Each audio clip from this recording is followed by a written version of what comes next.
Hi, everybody. Welcome back to my channel. My name is Tori. I am with Holy City Mystic, and this is the one and only Rick Levine. I am so excited to have him here. Rick, can you introduce yourself a little bit?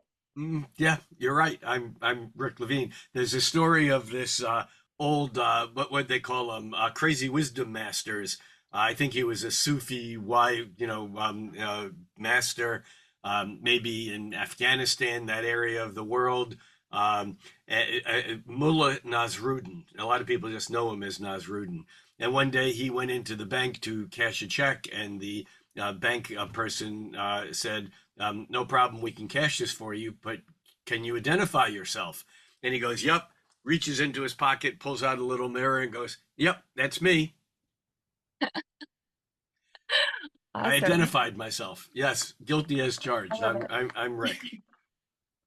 Awesome. Well, I have been fascinated with Yods for a long time, and a lot of everything that I've learned has come from you and your content out there. So I am thrilled to death to have you here How talking about about all of thrilled to that. life?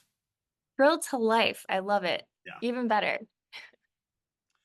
So Well, tell me a little yeah, bit I'm about I'm your, happy to be here, and just as for your listeners, viewers, I stumbled across you online, looking up something on quincunxes or yods, and realized that there was someone out there who was, who already had my heart, who was basically talking about those things that interest me, and I think I flipped you an email and just said, "Hey, who are you?" and we should talk. yeah, I So I here so we are. appreciate that.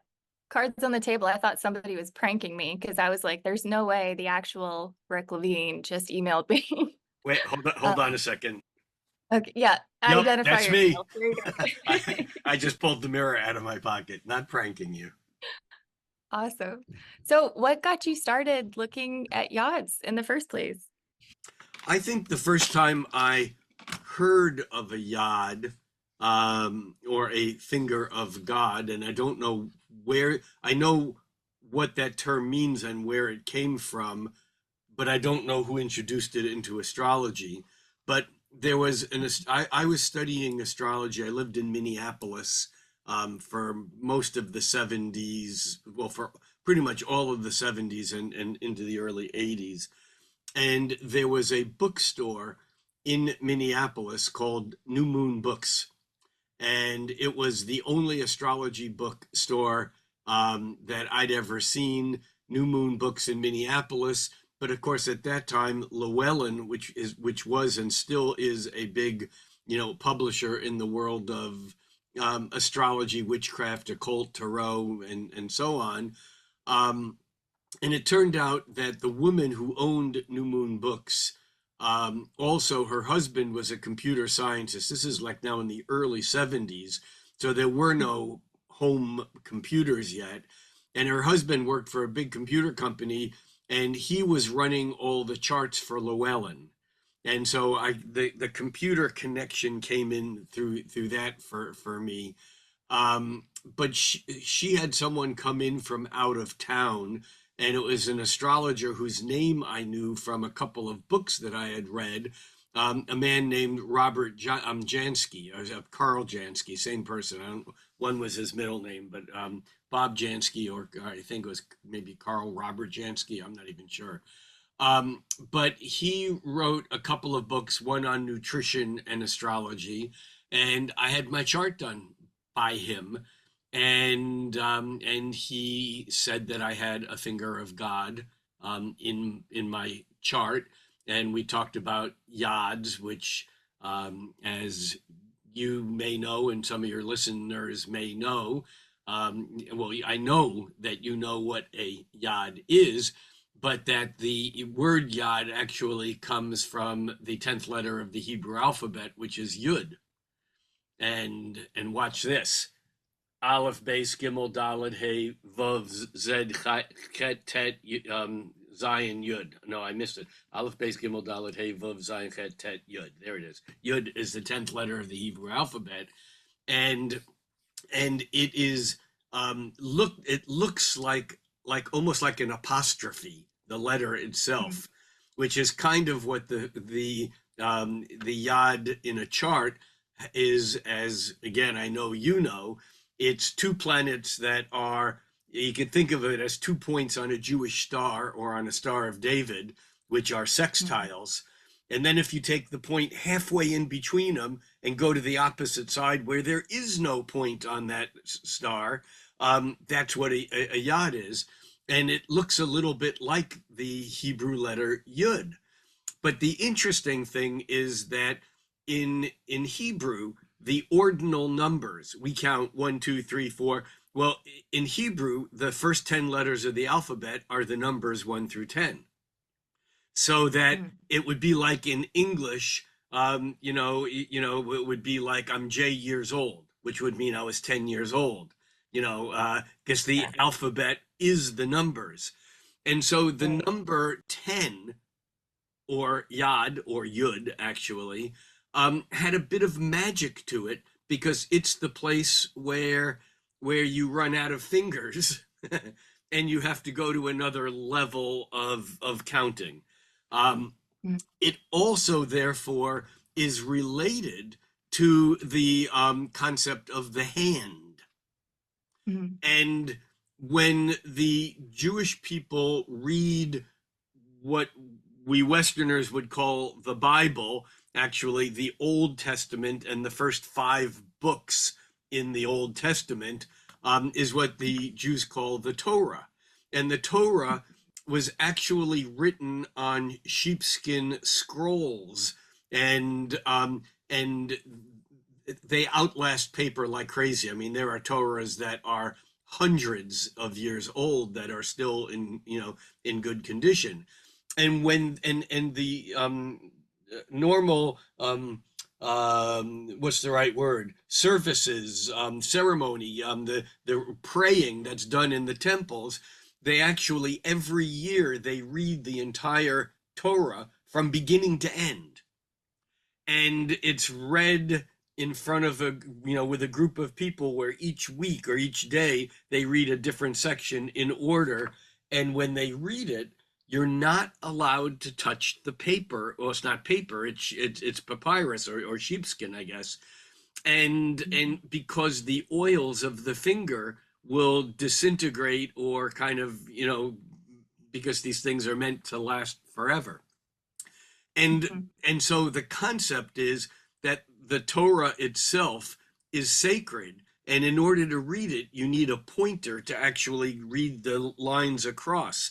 And that every Jewish synagogue or temple has what we would call a yod, which is Mhm. actually a pointer. And it looks like, I'm looking around for something. It looks like um, this will do, my back scratcher. So it Eh, looks like a big thick pencil that's made out of silver, and at the end of it is a little hand with a pointer finger, and that's called a yod, and it's what they use to point as they read. And that's why the derivation of finger of God, the finger of God or the yod, is actually what's on the end of this little pointer thing. And so I don't know where that came into astrology though, but I know it's derivation. And classically, I don't see the problem with using the concept of a yod or a finger of God is that until Johannes Kepler became an astrologer in roughly the 16th century, the late 1500s into the early 1600s, um, there was no such thing as a quincunx. Johannes Kepler invented the quincunx. Prior to that, it was called an inconjunct. And even in mhm. my work with Bob Jansky, when he looked at my first yod, he told me that the yod had a sextile at the base and then two inconjuncts.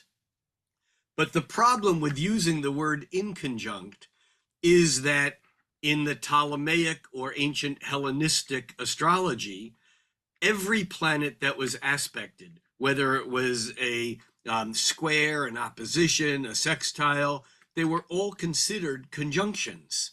And that's crazy to Mhm. our modern thinking, but they were considered to be conjunct by square Mhm. or conjunct by trine.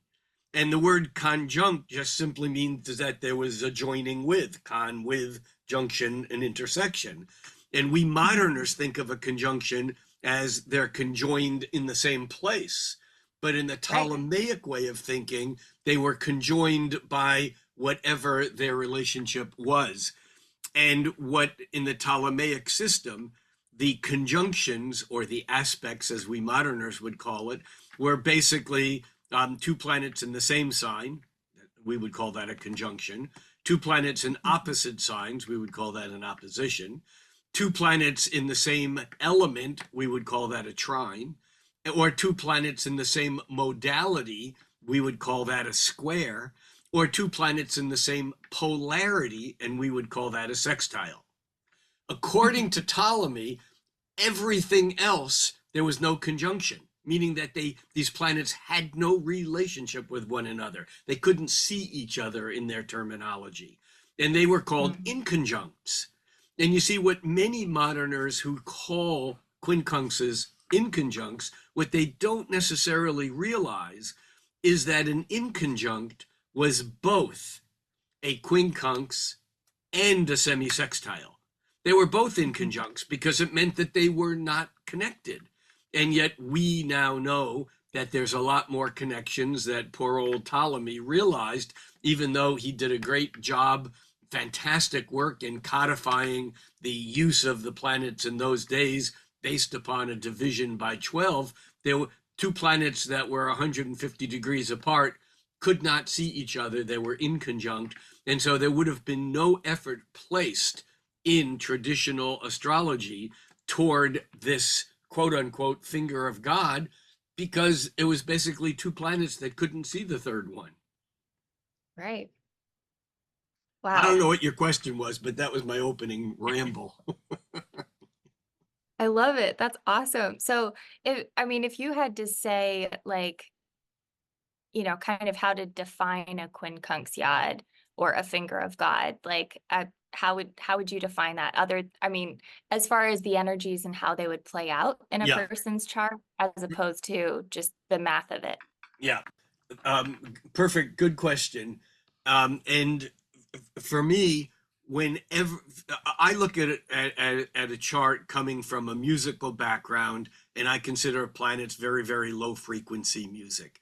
Instead of humming Mhm. at frequencies like A above middle C at 440 cycles every second, and we can hear that note, we hear it. The planets are humming at 13 cycles a year, the moon, or 4 cycles a millennium, Pluto. They're humming very, very low frequency. We can't hear them. So I swear I'm answering your question. So when I look at a chart, I don't look at individual points or planets. I'm listening for the hum. I'm trying to find the hum of a chart because that's what we each do. We each dance to this musical song that we play and no one else plays through everything we do in our life. But we do I this love dance. that. There's that old saying, dance like no one's watching. And then there's another saying that someone who's dancing to music that you can't hear, you think they're crazy.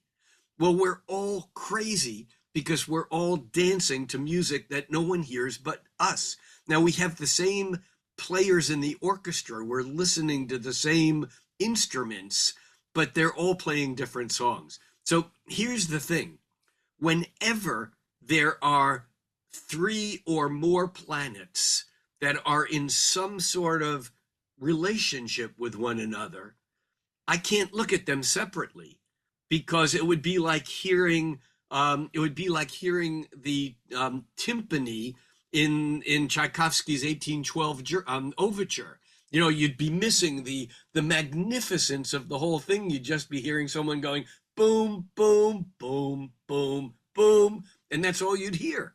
And that's what happens when we just look at, so where's Mercury in your chart? Oh, it's in Taurus. Oh, therefore you blah, blah, blah, blah. We're just picking out one active ingredient.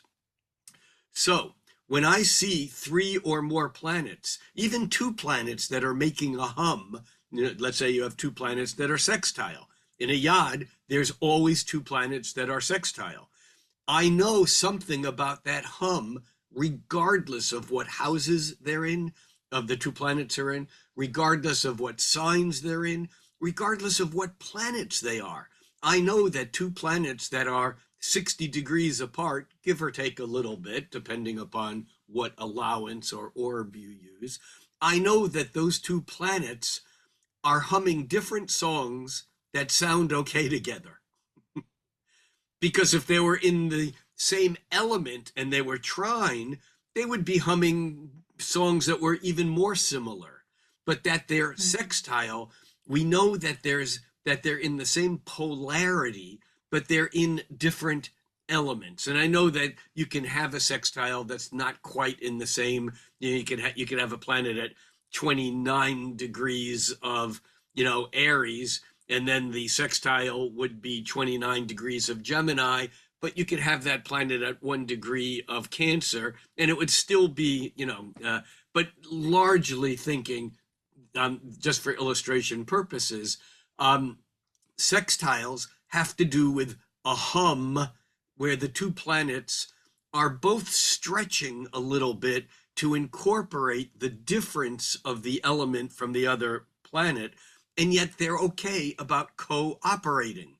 That's what, I love Caroline Casey's line, it's like, call cooperators are standing by instead of operators are standing by.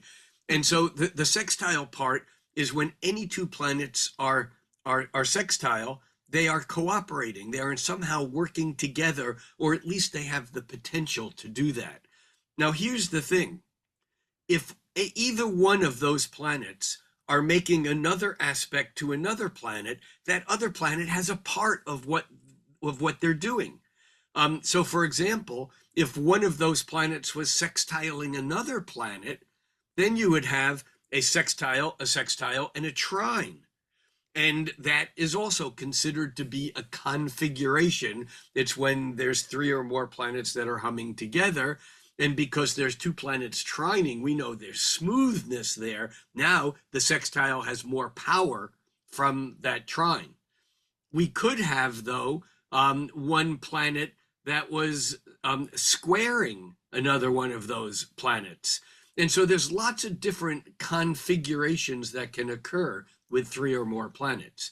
Now, with the finger of God or the Yod, or what I'd like to call the Quincunx Yod, and we'll get to why I like to call it that in just a moment, the two planets that are sextile, that are getting along really well, are both mutually connected to a third planet that kind of is an irritation. It's not that they can't see it. You see, the quincunx, and I say quincunx like most people do, but it's really quincunx, because quinc is Latin for 5, and unx is Latin for 12, and a quincunx is 5/12 of a circle. Yeah. We all say quincunx, I get it. Yeah. But the fact of the matter is, if you wanted to be accurate, they would be quincunxes, because they're 5/12. And 1/12 is 30 degrees. So 30, 30, 1, 2, 3, 4, 5, 30, 60, 90, 120, 150, 150 degrees is quincunx. It's 5/12. Which is from the starting point of the zodiac, that's 0 degrees of Virgo. The 0 degrees of Virgo point is the natural quincunx point to the starting point of the zodiac. So the quincunx represents, because every geometric connection has its own inherent meaning, even going back to Ptolemy and the Platonic solids, and even the forms of fire, earth, air, water being elemental, relating to the different shapes. The quincunx is a peculiar point on the zodiac, the 5/12 point, because it's between, it's not stable. It's a very unstable point that we can come back to in a few minutes.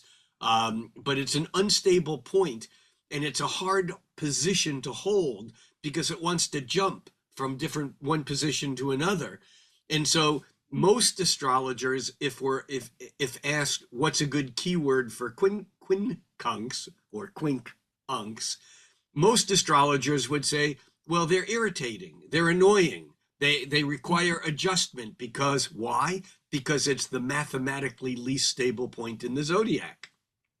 So Hmm. you have 2 points in a finger of God that are getting along fine, and they're both mutually quincunx to a third point, struggling, trying to get their cooperative nature to work through this point. Now, here we're going to back up a little bit and go to something which I absolutely firmly believe, and I know from listening to your videos that you do too. You just probably hadn't taken it quite as far or radically as I had.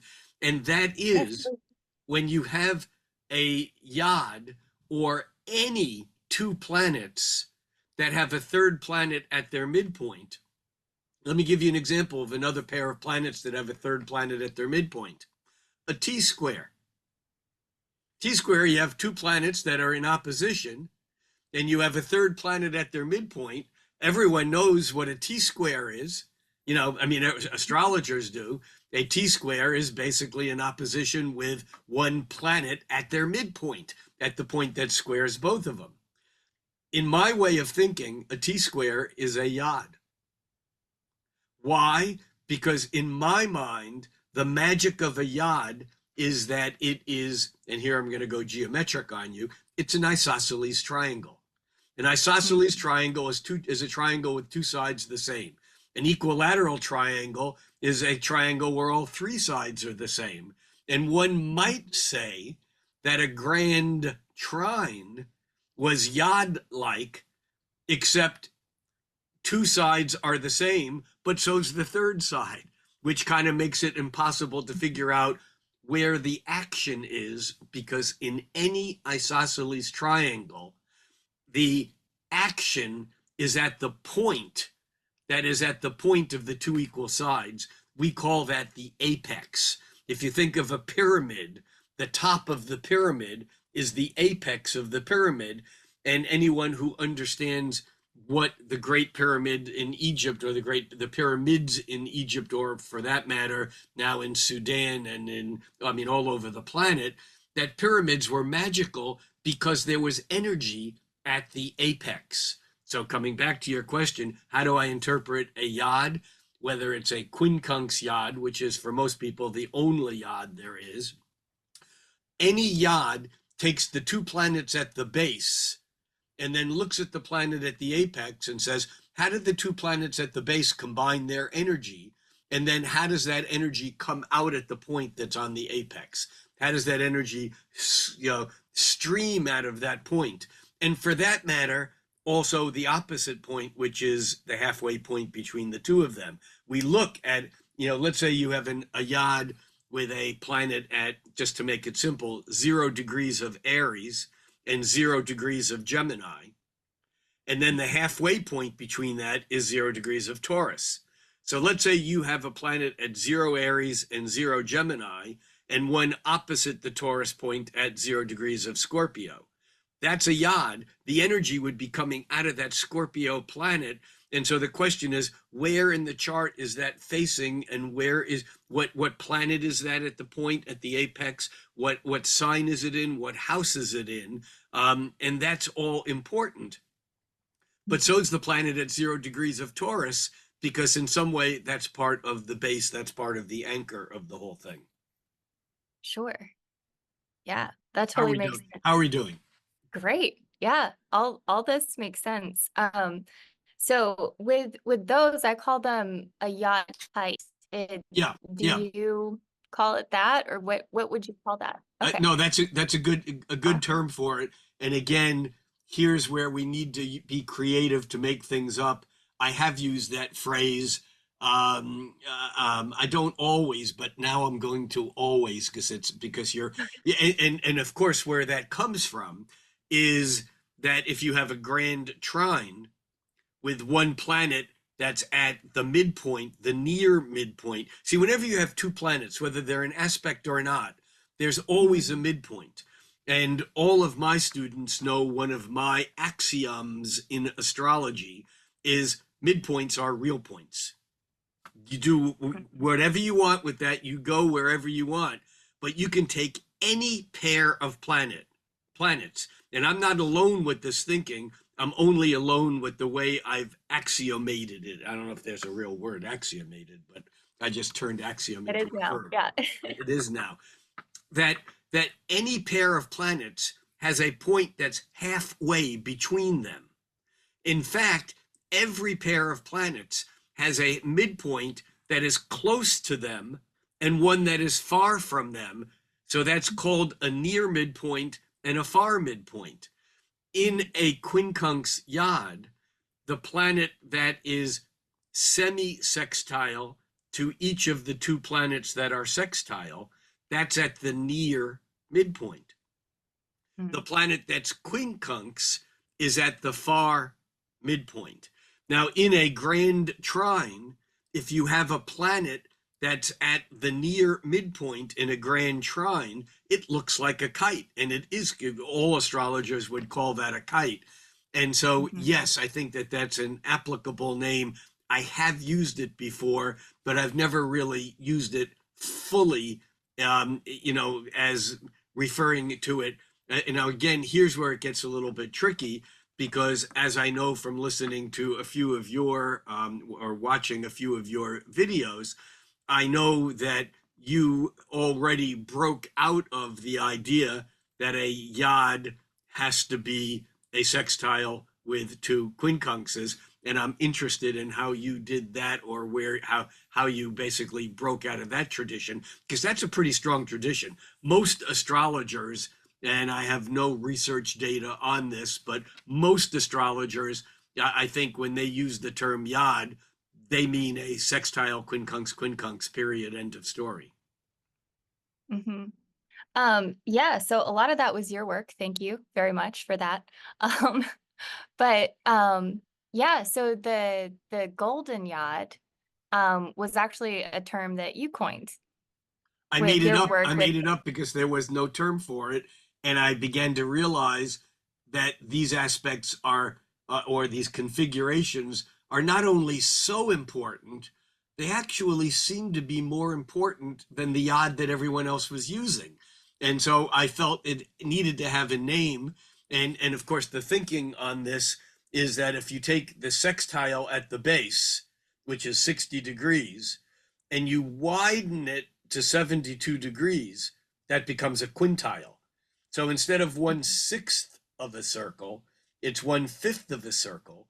And when you widen that, the 150-degree lines basically open. Well, actually, the base widens, but then the loss of those 12 degrees, because you've gone from 60 to 72, you have to eat 6 degrees on each side. 6 and 6 are 12, which means that instead of 150 degrees, the two equal sides are each 144 degrees. And then I realized that, wait a minute, that when you make a 5-pointed star, 1/5 of a circle is 72 degrees, 2/5 of a circle is 144 degrees. And so that when you look at a 5-pointed star and pick 3 points on it, 2 near and 1 at the far midpoint, that looks a lot like a Yod, but it's more stable and more, what's the word I'm looking for, resonant, because it's based upon a very, very old archetypal sacred geometrical pattern, which is the 5-pointed star, which actually was the absolute, what's the word I'm looking for here? I wanted to say pain in the ass, but that's not quite what it is. It was the heresy. It was anathema. There's a good word to everything that the Catholic Church was built upon. And in fact, the Catholic Church outlawed the 5-pointed star, and it became the symbol of what we moderners call either the occult, the hidden, the witches, the whole feminine, earth-based religious tradition is all built upon the integration of five rather than four. And this Mhm. is a very deep conversation that we could have over the course of a few hours, not a few minutes. But the fact of the matter is that Catholicism is built upon the 90-degree angle.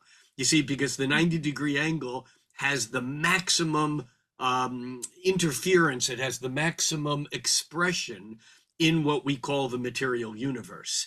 And so the Mhm. Catholic religion was built upon the concept that everything that is not material is reserved for God. Priests can be Mhm. an intermediary, but there is no such thing as no thingness. No thing doesn't exist. And they believed that so strongly that they resisted using what we now call Arabic numbers because it had a symbol for nothingness. And the Catholic Church couldn't, it outlawed what was referred to as ciphering because the cipher was a symbol for nothingness. And Roman numerals has no symbol for nothingness. In fact, if you go back into the Greek tradition, the Hellenistic tradition, there was no concept of three. It was three things. The numbers were always related to things physically, so that the number five meant five things. We moderners understand the difference between 5 and 17. Doesn't matter whether there's a thing attached to it or not. And so the five-pointed star was basically excommunicated. Good word.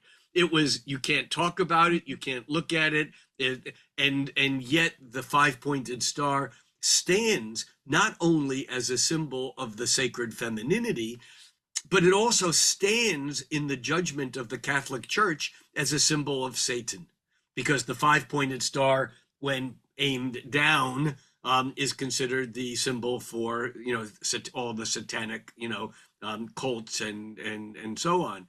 And so I began to realize that the magic of the five-pointed star has to do with the geometry of the five-pointed star, because when you make a five-pointed star, the diagonals, the lines that make the five-pointed star, each cross the other diagonals in two places, dividing each line on a five-pointed star into a middle segment and two slightly longer segments on either side.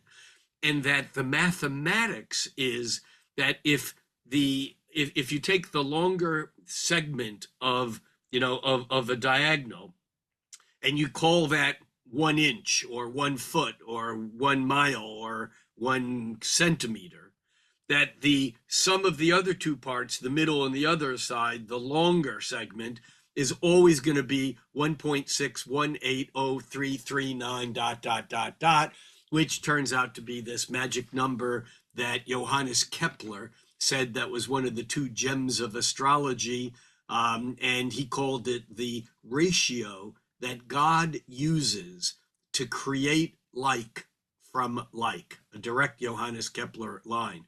And what he was referring to is what he and the ancients called the divine proportion, what we moderners refer to as the golden mean or the golden section. Some people call it by its Greek letter phi, which is roughly 1.62, but it's really 1.618, blah, blah, blah, blah. And this number was actually the singular most important piece of Dan Brown's book, The Da Vinci Code, which became obviously a major movie, because the Da Vinci Code, it opens in front of the Mona Lisa in the Louvre, and it turns out that Da Vinci was the keeper of this secret tradition that actually was, for centuries, taught within the stonemasons, what we now call the Masons, which knew that this magical relationship that was invisible to most people, that was the relationship that had to do with the division by five. And in fact, even going back to Pythagoras, the a squared plus b squared equals c squared guy, the guy who said everything is vibration and all vibrations arise in sympathetic harmony to other vibrations. When people ask me, you're an astrologer, who are your teachers? I always say Pythagoras and Kepler. That's my simple answer. Because Pythagoras figured it out. Not only was it all vibrations, but he figured out the concept of harmony. And if you make the string half as long, the vibration is twice as high. That's the source of an octave, and so on. And of course, Kepler was a Pythagorean also. They both talked about the music of the spheres, which was kind of laughed at by quote unquote modern science, because obviously music can't be carried in a vacuum, but vibrations can be, because electromagnetic vibrations have no problem propagating in a vacuum. However, coming back to the golden yod, is that this thing that we call the golden mean, which is also became popularized by I think it was a 13th century Italian mathematician who wrote a book on how to use the zero. Well, it was actually the cipher, which was punishable by the Inquisition. Use of the cipher was punishable by death. And finally, when Leonardo Fibonacci published his book on how to use these Arabic or numbers of the infidels, because they were Arabic, the Italians or the church finally said, we can't resist this. They're okay. But they renamed the cipher into Italian and called it the zero, which is an Italian word. Let's take ownership of this. So when you make a five-pointed star, the lines on the five-pointed star actually create mathematically the golden mean, or this divine proportion, which is actually the ratio of the spiraling arms of the Milky Way galaxy. It's the mathematical ratio of the seeds in a sunflower, of the petals on a daisy, of the actual relationships within the human body. And it was Leonardo da Vinci who painted the Mona Lisa, whose eyes are 1 to 1.6, the nose is 1 to 1.6. Everything about the beauty of his portraits, and Albert Durer's, who is a contemporary of Da Vinci, they understood that the golden mean, the divine proportion, was the magic of aesthetic beauty. And here's where it gets a little crazy, because if you take Earth, which is a 365-day cycle, and divide it by Venus, which is 224 days, it's actually 365.24, divided by 224.5, what do you end up with? 1.62. That Venus is the celestial cosmic hum of beauty, because it is the vibration that we don't hear but we can feel. That's the vibration of the golden mean that to Earth. It's that simple and that crazy. So in realizing the symmetry, and symmetry is an important word in configurations, which is why yods are so important, because if you take the line that's created by the near midpoint of the two planets at the base and the far midpoint, and you draw a line, there's always what we call a bilateral symmetry. It's like our right and leftness, although we know that even in bilateral symmetry, we're not really fully symmetrical, but it is the symmetry that creates another round of hum. And so I began calling them these. At first, I just call them quintile yods, because they seem to work like yods, although they were more powerful. Da Vinci actually has one of these, in his natal chart, as does Jung, as does many poets and musicians and artists and creators, because the quintiles, the fivefoldness of the zodiac, is not about material reality. That's the 90-degree angle. That's the church. The cross is the symbol of the church for good reason, because that's the symbol of what the religion represents. Incidentally, in Judaism, the symbol being the six-pointed star has it has the oppositions in it in a six-pointed star, but the triangle it still impinges upon the three-dimensional reality, but it does it in areas where there's no resistance. The five-pointed star, however, is different, because the quintiles have to do with the creation in the three-dimensional world but not from stress.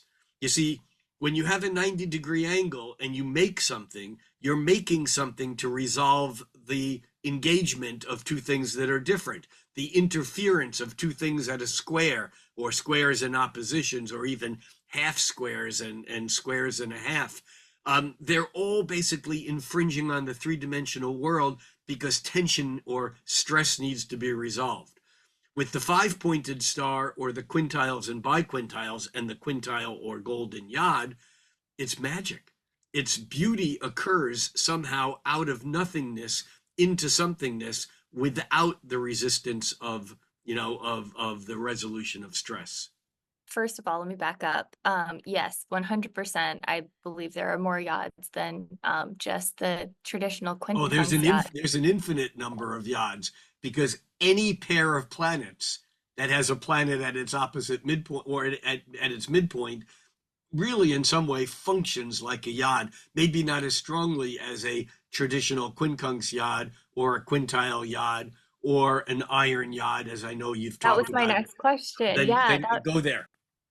All right, go well, ahead. yeah, just so as far as, you were saying that the quincunx yod is going to be the least stable of just those three, even though there's more. And then the quintile yod or the golden yod is going to be even more stabilized. Then when you do bring in that square and then the two sesquiquadrates of the iron yod or hammer of Thor, are there any other names for it? Do you know? Fred. Those two. I don't know. I'm sure someone has another That's name it. for it. I But basically, yeah. that would be even a stronger energy with Oh yeah, that yacht. huge. And this actually touches on something. I'm doing a lecture at the Convergence 2025, which is going to be a major conference in Orlando, Florida, in March of 2025. And is the faculty is just a really cool faculty, and it's being sponsored by Cosmic Patterns, people who write serious software. And the one of the talks I'm giving on that conference is a new look at an old aspect, and it's a new look at oppositions, because oppositions often have a third planet that is impacting the opposition. If it's a 90-degree angle, we all know what to do with it. It's a square, it's a T-square. But if that third planet is sextile one side of the opposition and trine the other, it's a very different story, because it's relieving the tension of that stress very regularly and naturally, and there's not as much tension that can build up on that. And many people call that the point of Thales. Thales, a Greek philosopher. We don't need to go down that road right now. But there's a point that is half of a square to one side of a yod. I'm sorry, to one side of an opposition. There's a point that's a half a square to one planet in an opposition, which makes it a square and a half. That's a semi-square and a sesqui-square, or sesquiquadrate, if you insist on using the Latin terminology, none of which is wrong. And when we get into these other aspects, names can get a bit crazy and a bit overwhelming. I often try to simplify them by calling them a half square and a square and a half, but it's a semi-square and a sesquiquadrate technically. But that point, let's say let's say you're born at a full moon, and let's say that you have Uranus, that is half square or semi-square to your sun, and a square and a half or sesqui-square, sesquiquadrate your moon. That opposition is exacerbated hugely by this planet that is part of that configuration. It's not symmetrical anymore, but it's resonant. And I call that, because of Thor's hammer, which is two planets that are square, and it's a planet at their midpoint, but it's the opposite midpoint. Now, if you have two planets that are square and another planet that's half square to both of those planets, that's also quite a potent configuration that most astrologers would never notice, never look at, never think about. but I would say that that's a stronger configuration than a kite or a T-square. It's more resonant because it's tying into the square. So I call it, coming back to naming things, making things up, is that going back to the person born at the full moon with Uranus half square one side of the opposition and square and a half to the other, I call that the point of Thor, because it's Thor's hammer that is the other name for the 90-degree Yod. But I also, now here's where it gets even more interesting, that same opposition, let's say you have a planet that is, let's say it's biquintile to one side of that opposition. That means it's a half a quintile or a semiquintile to the other side. And there's no end to the resonance that you can find in a chart once you go looking for it. Now, coming back to the concept of the Yod, the Quintile or Golden Yod, where you take the 60 degrees, and you widen it to 72. But what happens if we widen it to 90?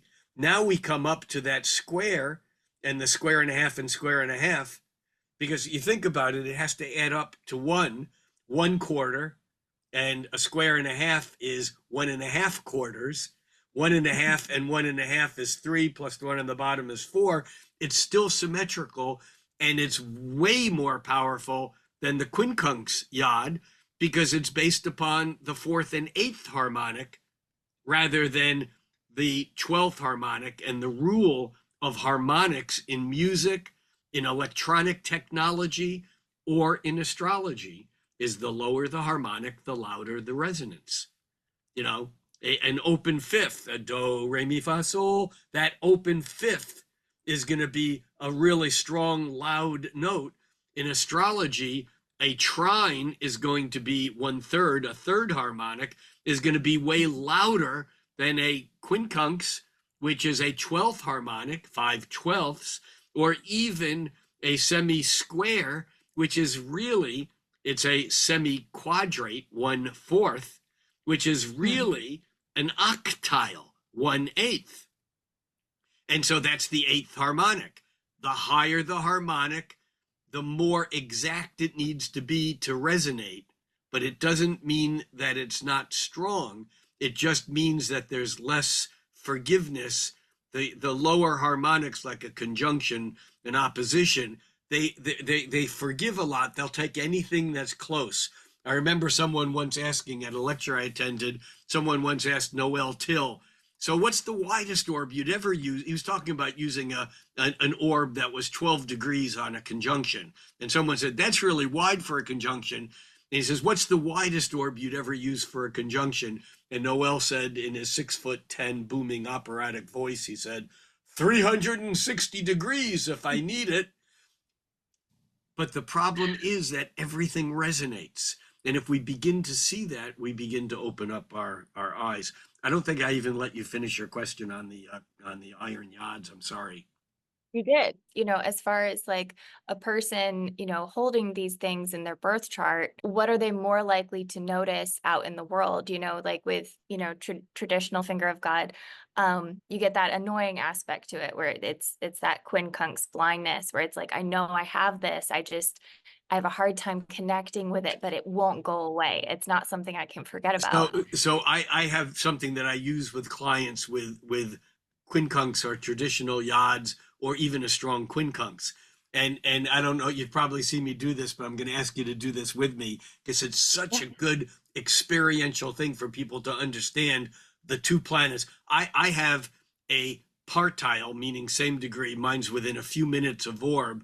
I have my natal Saturn at 29 degrees and 50 minutes of Leo. And I have my natal Jupiter at 29 degrees and 31 minutes of Capricorn. So they are quincunx, 5/12ths, within 1/3 of a degree, 1/3 of a degree orb. So, and I can tell you how that works in my life, but I'll come back to that. So here's what I want you to do, is I want you to take your right hand. We're not swearing on any Bibles or anything, but I want you to bend your elbow and put your hand at about eye level, but off to the side by your ear, kind of like out here somewhere. Now, I want you to move it backward and forward and keep your eyes focused forward, like on the camera. And notice that as you move it backward and forward, there's a point at which you can't see your hand anymore. Yeah. So move it forward just to where you can see it. You're not looking at it, but now you can see it. Now move it back just a little bit so you can't see it, but now wiggle your fingers and you can tell there's something moving there, but you can't see it, right? Yeah. All Yep. right, now I want you to imagine a steel beam connecting your wrist and your ear. And you think, all right, I need to see what the hell this thing is. And you go to look at it, and here's what happens. Yeah.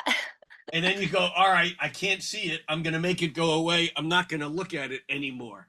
That's the blindness. You can't Yeah. you can't get enough, you can't put your mind around it because you can't see it fully, but you can't make it go away.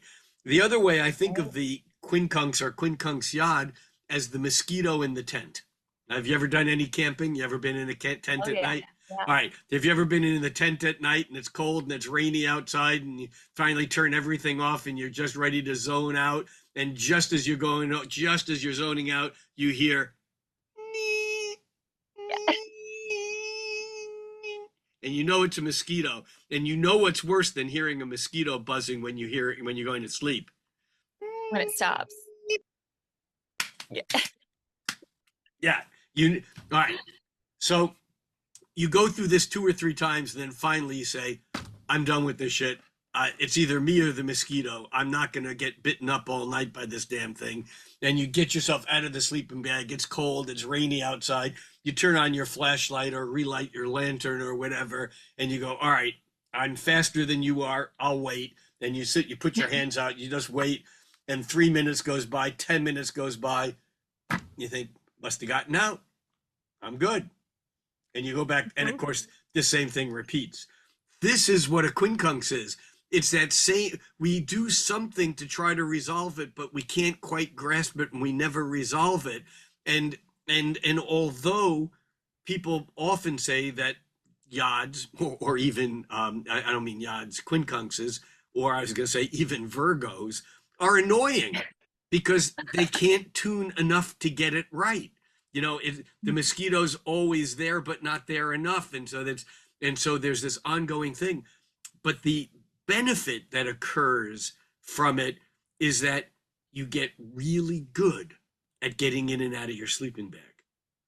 Now, this is a metaphor for something in everyone's life where there is a quincunx, there's a gift because you have to deal with it, but you can't deal with it. And so you develop some behavior. And I'll tell you, in my life, that Saturn Jupiter quincunx it's resonant everywhere in my life because I am someone who, let me just put it this way.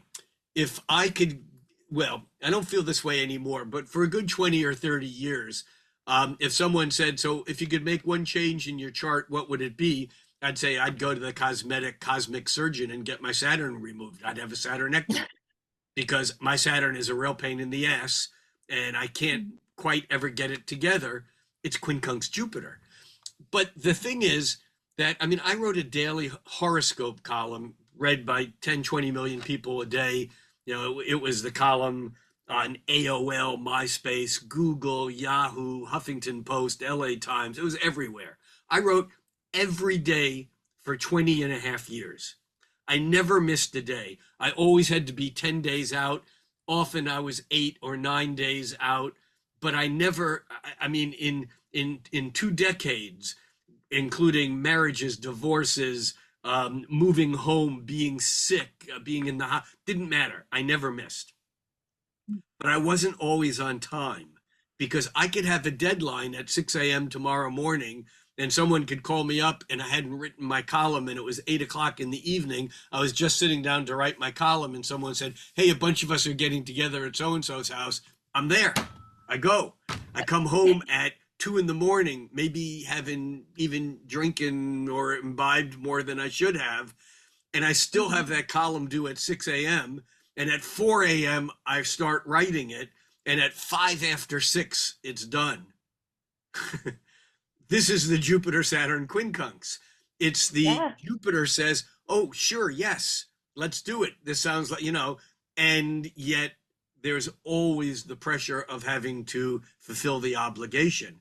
And I've gotten too good at doing things at the last minute because I don't want to say because of that quincunx, but because I haven't mastered the relationship between Jupiter and Saturn, that I'm the person that can do the lecture that everyone goes, wow, what an amazing presentation. You must have been working months on it. You go, well, actually, I started it at 5 o'clock this morning and it's now 10 o'clock, but I haven't slept in 2 days because I stayed up the night before because I was blah, blah, blah, blah. But last night I stayed up because I had to do this, Yeah. So that's the quincunx, which is very different than a golden yod or a an iron yod, where the motivation, the iron yods or Thor's hammer are incredibly motivational. And in fact, the half squares, 45-degree angle, the semi squares, and the sesquiquadrat, sesqui-square, or square and a halves are 90 plus 45, 135 degrees. They are way more powerful than a square if the orb is tight. Hmm. And they are motivational. A square you can have and just kind of suffer through it, Hmm. even if you don't resolve it. But when you get that 45-degree angle, you got to do something with it. But, and the same thing is true by transit. Most astrologers are totally missing the fact that this year, starting back in May and all the way through January of 2025, that we have Saturn and Pluto moving in and out of a half square, semi-square, that is reinforcing what happened at their conjunction back in January of 2020. These aspects are profound, but so many people are trained to think that there are 12 signs up there, and therefore everything has to be based on 12. And Johannes Kepler, as a mathematician, said, nope, 12 doesn't, we don't even need to use the zodiac. We don't need to use the zodiac at all. Everything is mathematical. There is some use to the zodiac, I believe, and actually even Kepler used the zodiac even after saying that. But one of the things that I ask almost every astrologer is, and it often comes up with the 13th sign thing. I say, Yeah. so how many signs are there up there? Well, there's 12. Go, no, there are not 12 signs up there. There are 12 signs in here. We made this up. And for good reason. I mean, 12 is an incredibly potent and powerful reason, for more reasons than most astrologers can verbalize, having to do with mathematics of Buckminster Fuller and how three-dimensional solids pack and how spheres pack. And I mean, the math and how handy 12 is, just because you can divide it in half again by a fourth. We can divide it by 3. I mean, it's a really, really useful number. But there are not 12 signs up there. Hmm. Yeah, when we spoke before this call about that, and you told me that was the first time I had heard that, and I felt like my brain broke a little bit just thinking about all the implications of that, because Well, I'm I sorry. mean, I hope it wasn't too painful. no, it was great. It was fantastic. But Just but Tori, what that also does, though, once we break out of that, and again, it was Johannes Kepler who conceived of the semi-square and sesqui-square. He conceived of the quincunx. He conceived of the quintile and biquintile. He made those names up. I mean, that's what Johannes Kepler, amongst other things, did. Oh, aside from little things like figuring out the laws of the motion of how the planets moved mathematically, little things. But you can take that same yod with the 60-degree base, and you can narrow it to 51 and a quarter degrees, give or take, which is 1/7 of the circle, which then makes the two sides 3/7, because 3/7 and 3/7 and 1/7 make 7/7. There's the symmetrical whole. And I just call these septile yods. I sometimes call them the yod of fate because Dane Rudhyar called the septile the aspect of fate. That's another rabbit hole we're not going down right now.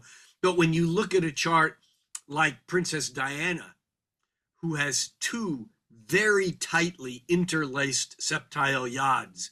I mean, they're really, really, really tight orb. And there's two planets that are sextile, I'm sorry, septile, and one planet that's at its opposite midpoint. That's one septile yod. And then she has three other planets that are about 4 or 5 degrees off.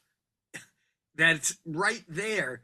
So that she has three sets of conjunctions that are 4 or 5 degree conjunctions that are holding the same septile yod pattern, but 4 degrees off one way. And septiles are complicated. They're otherworldly. They're introverted, and yet they're highly focused, and they don't fit in. They're alienated. They have to do with disincarnate consciousness, whether it's aliens, goblins, ghosts, spirit guides, ancestor guides. And Princess and Dane Rudyard said that they were always fateful. Jung said that things that are not integrated into the psyche appear in our lives as fate. And we don't normally integrate the septiles because they're otherworldly, they're complicated. And you had Princess Diana, who was more at home on the streets of Calcutta with Mother Teresa, than she was in Buckingham Palace. I mean, and there was something very otherworldly and magical about her, even though she was a real princess. I believe it was her septile yods. So you can have all forms of yods way beyond just the ones that we're normally thinking of. You can have 11-tile yods where you have 1/11th, and then you have actually it becomes 5.5/11ths and 5.5, 4.5/11ths and 4.5/11ths. The mathematics becomes inconvenient, but as long as you have symmetry, you have that planet at the apex doing something that's resonant. That is so fascinating. So when you do readings for people or, look at people's charts and everything like that, are you seeing any significantly common threads that go along with it? Like you mentioned the otherworldliness of the septile yod, and then the creativity and beauty of the golden yod.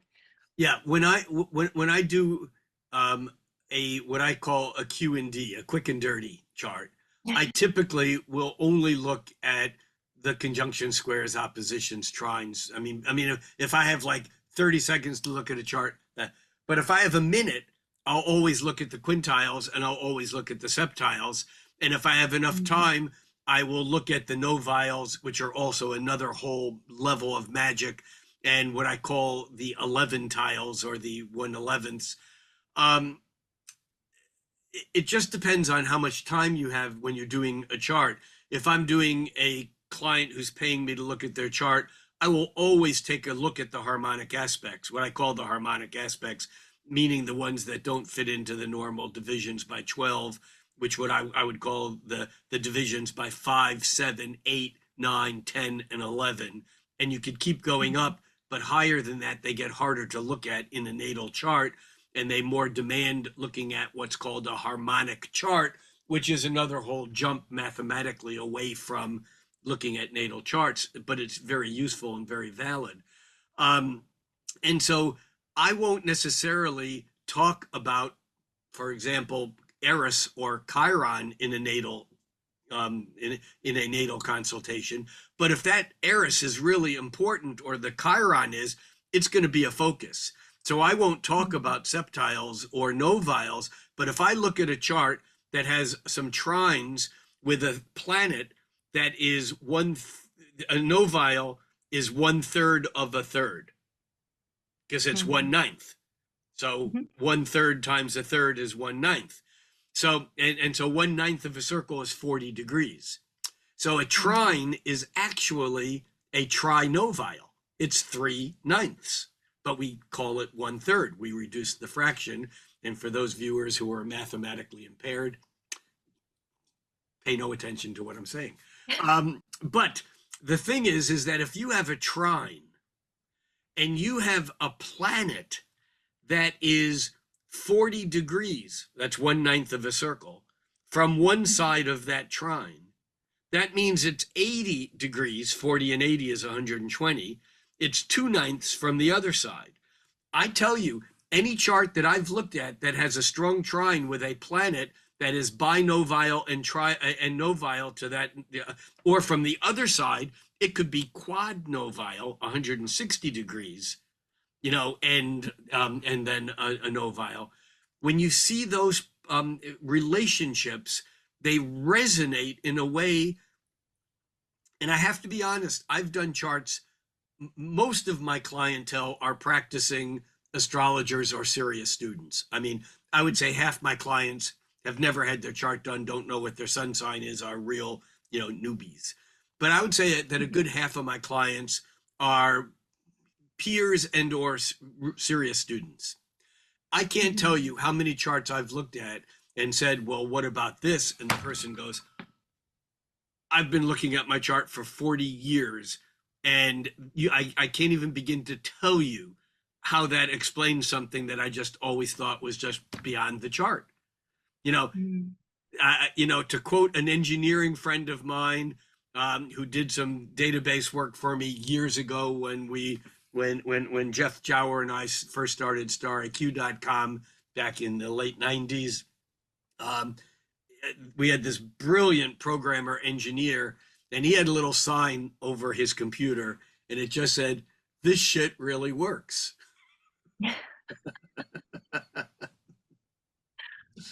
It's true. It's so true. And I think it was Amanda on Astrology Hub. You were doing an interview with her one time and she asked you why astrology works. And you just said it's magic.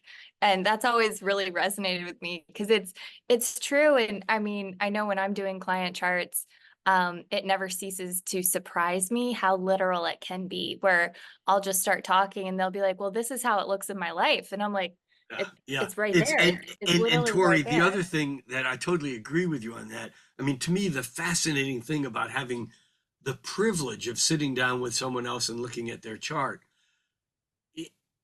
there's that old saying, you can't judge a book by its cover.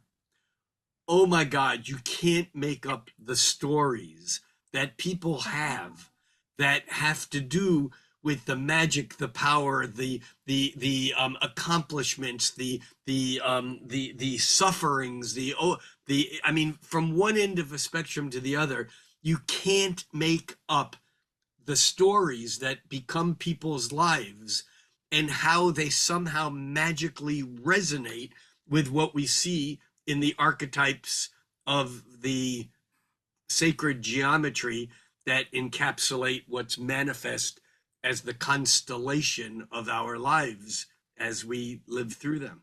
Yeah, it's amazing. Yeah, it's so true. That's awesome. Well, thank you so much for having this conversation with me. This has been absolutely amazing. I know your wisdom is absolutely invaluable to me, and it is to all of my listeners here. Where can people find you if they want to hear more of your stuff? Just close your eyes and say my name to yourself, and I'll appear. And no. 3 times in the mirror. Yeah. Um, to get on my mailing list, I have a very simple one-page website, and it's just sign up mailing list and links to some current things, and that's ricklevineastrologer.com. On YouTube, easy to find. It's youtube.com, and their new thing is you use the slash, and it's just at Rick Levine. That'll get you to my channel. As many people know, I do a free monthly. I just posted yesterday afternoon. It's already up over 20,000 views. It gets somewhere between usually 50, 60 to 100,000 views a month. It's not for the faint of heart, meaning that it's real astrology. I mean, I do get people who saying, I just watched this and I don't get it, and it's all gobbledygook, and can you say anything real? And then I have another 80,000, 70,000 people who just never miss because it's the language of astrology. And that's a good place. And then I have a Patreon and a lot of subscription based YouTube videos that never appear anywhere unless you're a subscriber. For example, many people know I do the monthly forecast. The October's, as I said, is already up. Um, and in fact, every month I come up with words for the month ahead. And October's little label was the Surreal Symphony of Uncertainty. That's my October label. But I also do a mid-month update that really drills down deeper on the second half of the month, and that's a $3 a month Patreon, all the way up to I do a monthly chart interpretation class that I have about 100 people on. That's $35 a month. You can go on or off at will. There's no requirement. And then I have an apprentice program that I've been running now for about 6 years.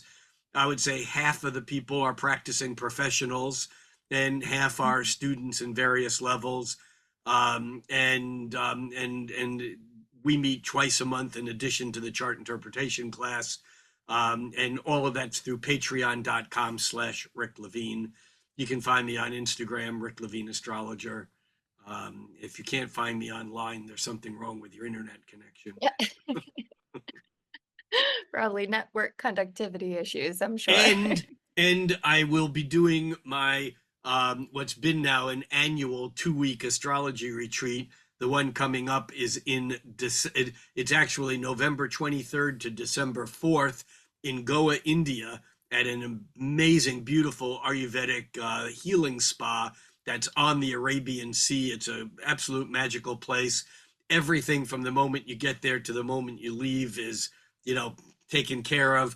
Heaven and Earth Workshops, the same company or the same person that has done workshops for Liz Green and Rob Hand and Rick Tarnas. She's amazing at what she does. There's still some room available in this year's Goa workshop, and that's Heaven and Earth Workshops, all one word, heavenandearthworkshops.com. And other than that, find me. Awesome. I love it. Well, I will definitely put all those links in the description so people can find you easily.